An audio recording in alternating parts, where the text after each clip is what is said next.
When we think of immortality and wanting to prolong life, the reason why we want to achieve that is because we look at life as a whole, and despite many caveats, we assess it as a pretty cool thing. Now, at the core of that concept is our experience of life as a human. That's the only first-hand experience available to us. So when we think of extending our lifespan into infinity, the primary reason for that is our acknowledgement that human life is pretty cool. But what happens when we put transhumanism in the middle of that achievement? We are transcending our experience as a human, transcending human life, transcending life. And what we know from the humble learning of our civilization is that the afterlife requires you to choose a side, and choosing a side always introduces a certain element of duality into the equation. Now, in spirituality, and especially New Age thought, there exists a mindset that when you actually understand spirituality, you transcend duality, you transcend the good and the bad, you start to understand that there is no absolute right or wrong. And whilst modern psychology, within the framework of which I acquired my academic credentials, agrees with that notion that there is just different factors adding to the sum, I am lucky to say that I now transcend that framework. Yes, there is genetic propensities, upbringing, environment, varying neurochemistry, different socio-cultural context, all of which seemingly point to duality of choice as a misguided way to see reality. However, building on from quantum mechanics, there is no time, there is only now, and in the now you're always presented with a choice to take action, and that action within the concept of now would have either a negative charge or a positive charge, an outcome, so to speak. And within that now, regardless of whether you are generally a good, bad, or a neutral person, you are making a choice that is either positively or negatively charged.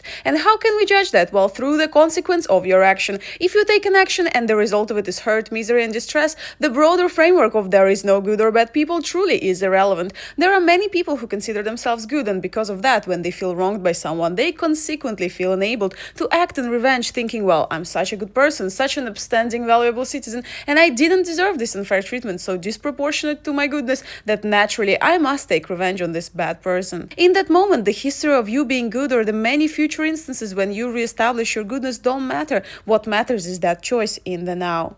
So duality actually is a thing because we can measure the effect of an action on its surrounding and see whether the field of that action yielded virtue or lack thereof. And true, depending on the context, the exact duality of the choice would vary. Lack of any action, sitting still in a forest, not hunting or cutting down trees, virtuous outcome. Lack of any action, being still and not doing anything when you see someone clearly struggling and asking for help, slightly less virtuous, especially when that someone is yourself. And that's where Christianity comes in. Following Christ is not proclaiming yourself to be on the side of good and enacting God's will because you believe yourself to be worthy. God made us human, and for us to experience that duality of life and death, you cannot be both dead and alive at the same time, unless of course you are a cat and sadly happen to be adopted by Schrödinger, bound to forever exist in the limbo of Schrödinger's equation. And transcending that duality of life and death is the goal of transhumanism, something that Christianity is hugely against because it is believed that transhumanism is bringing forth the coming of the Antichrist. Because it is only through Christ, only through God, Father, the Creator, are we able to transcend this current life and enter into the other. And yet again, the duality of choice, where you must pick a side.